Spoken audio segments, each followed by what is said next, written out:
Noh, nii kas talv on tugev. Meil on päris hullumaja. Ujutab ja tormid undavad. Jumal tänatud, et Iirimaal on kõik majad on kivist. Mina ei ole mitte ühtegi puumaja näinud. Kõik on kivist ja seda ikka tuulele on natuke raskem pikali puhuda. Mõtlesin, et kevad pole enam kaugel, vaata. Noh, ma ei tea, kui kaugel ta Eestis on.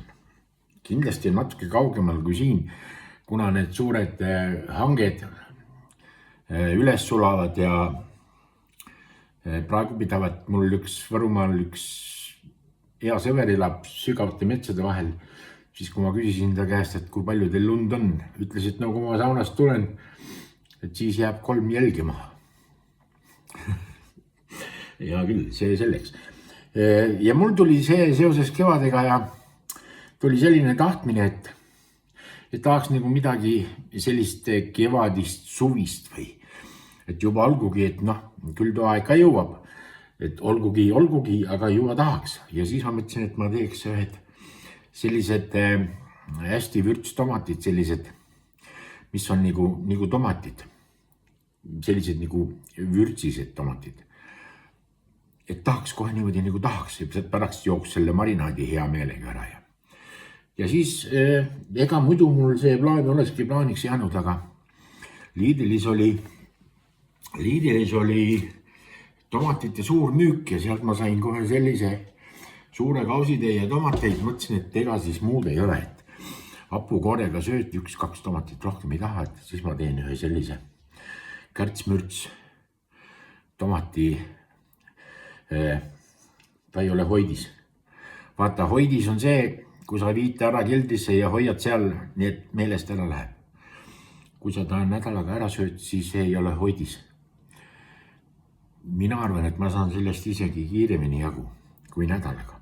Hea küll, möllis on liiga palju. Vaata, siin on nüüd mul pott. See on ravvast. Pott peab olema ravvast.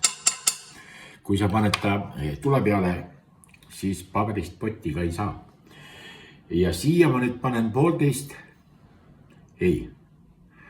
Vaata, mul on selline purk. Siia läheb liiter, läheb vett. Mul on see vee mõõtmise kann. Vaata, kraanist tuleb vesi ja see on 1,5 liitrine ja sellega ma saan mõõta 2 kannu siia. 1 ja 2. Nii. Sool ja suhkur on selge, et lähevad siia. Need ma ei hakka praegu panema. Ma näitan ainult, mis siia muud asjad lähevad.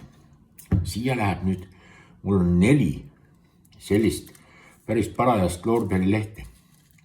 4 loorberilehte. Siin on koriander. Jah, vaata, et koriander. Siin on mustpipar ja siin on basiilika. Siis on vürtsiterad. Ja 4 nelgiterad.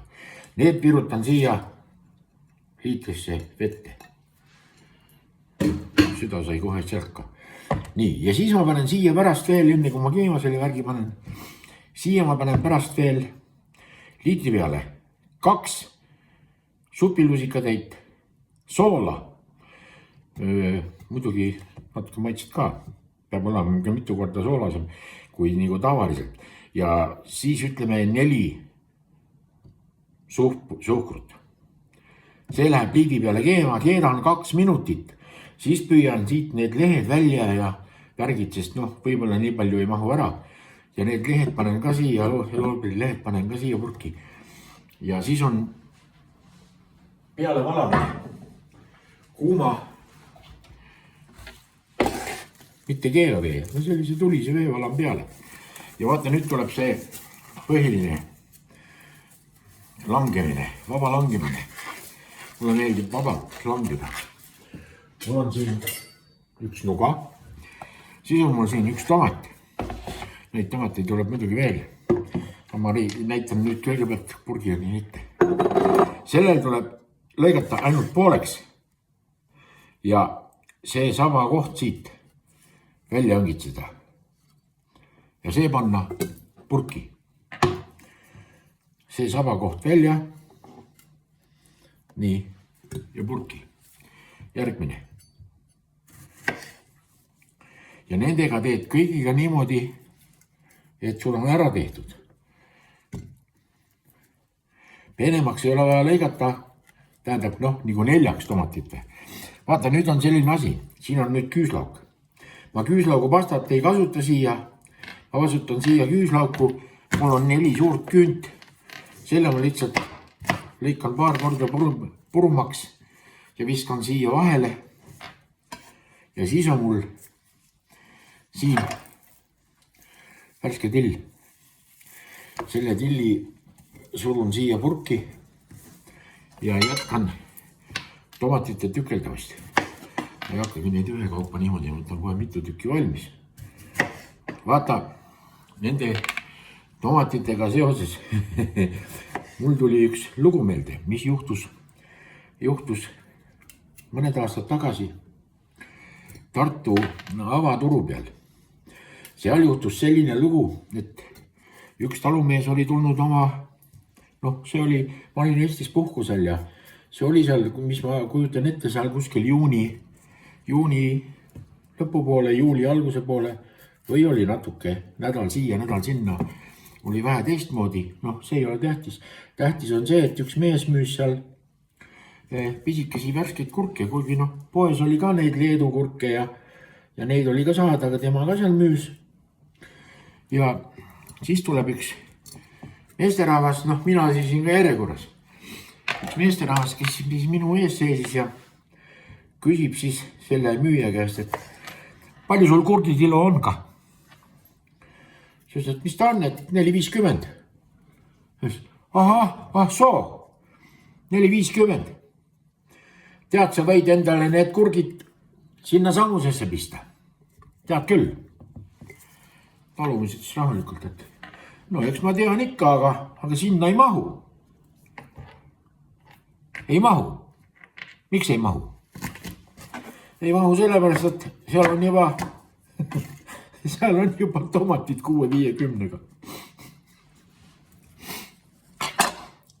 Üks lõi käega, läks minema, teisele rahvas plaksutas. Kae, sellised värgid, ega mul see suur kausitäis tomateid siia purki kindlasti ära ei mahu, sellepärast, et õhk on vahel, vaata. Kui me kunagi mitte meie, vaid mina olin peale Vene sõjaväge, aja raiskamist, olin Tartu liha- ja jalatsi kombinaadis, seal kus sandalitte tehti. Olin seal tööl, siis oli meil seal üks mees, kes oli natuke imelik, aga tema tegi hästi tööd ja siis pakkisime seal tehti kilsasaapaid venelastele ja üldse kogu Nõukogude Liidulist, mul on selline tunne. Ja tanksaapaid, selliseid töötanksaapaid. Ja pakkisime seal neid suurtesse kastidesse, kus oli vist minu arvates 50 või 60 paari sees, too kast oli eriti raske ja siis too mees, kes seal imelik natukene oli, pakkis ka ja siis talgi oli see kaan pidi nagu kinni naelutama, aga temal oli see kaan natukene jäänud irvakile ja siis me küsisime, et kuule, et sul on kast lahti, ta ütles, et ei ole lahti, ma ütlesin, et aga vaata, siin on ju vahe sees. Ta ütles, et mis siis, et vahe on, seal on õhk vahel. Mul on siin ka õhk on vahel. Okei.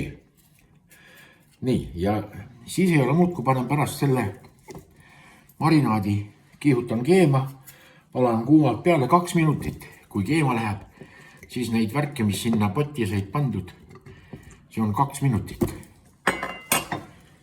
Nii, kogu till siia peale, kogu tilli. All right. Ja kevadine, olgugi, et teil väljas on veel hanged, aga selline salat, fürtsine salat, see, ma usun, et turgutab ja teeb meele hääks. Kõik oleneb sellest, vaata, kuidas sa seda meelt tahad nagu hääks saada. Meil oli selline juhus, kui ma käisin Ambla lasteaias. ma olin veel eelviimasel kursusel, ma mäletan. Ja siis meil käis seal üks selline poiss, ta oli pärast minu klassivend ka.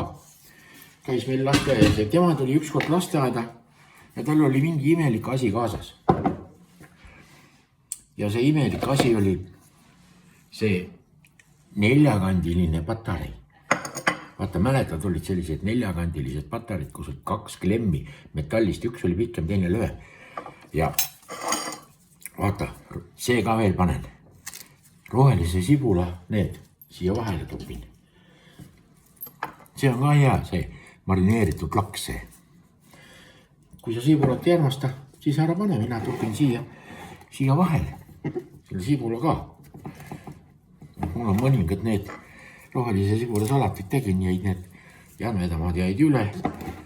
Need on siia kohe kakras. Vot niimoodi. Ja siis tolle poisi nimi oli Tiit. Ja Tiit tuli siis lasteaeda ja tal oli see patarei kaasas. Ja me mõtlesime, et mis ta sellega nüüd teeb. Eks me olime seda näinud küll, aga me ei teadnud, mis asi ta, et tal on selline omadus ka veel. Et see patareil on nagu võimalus inimese nägu muuta. Vaata. Ja me saime sellest siis aru, kui Tiit küsis, väljas kui me olime seal, Tiit küsis, kes tahab patareid lakkuda? Keegi nagu ei osanud öelda, et miks me peaksime nagu patareid lakkuma. Ja Tiit ütles, et no, proovi keelega. Ja siis nagu vastu keelt see klemmid sai ära pandud, siis oli. Ja see oli nii huvitav ja nii naljakas. Ise enne nägu ju ei näinud, aga kõrvalt, kui teised patareid lakkusid, mis sul nägu nendel oli. Meelest läks ära siia vette, poti vette, läheb 4 supilusikatäit, olivõli ja siin vist on mingi 150 grammi. Õunaetikat. Peaks saama hea. Vai mide? No kaeme perre. Kas tõmbas kerre? Kohtume.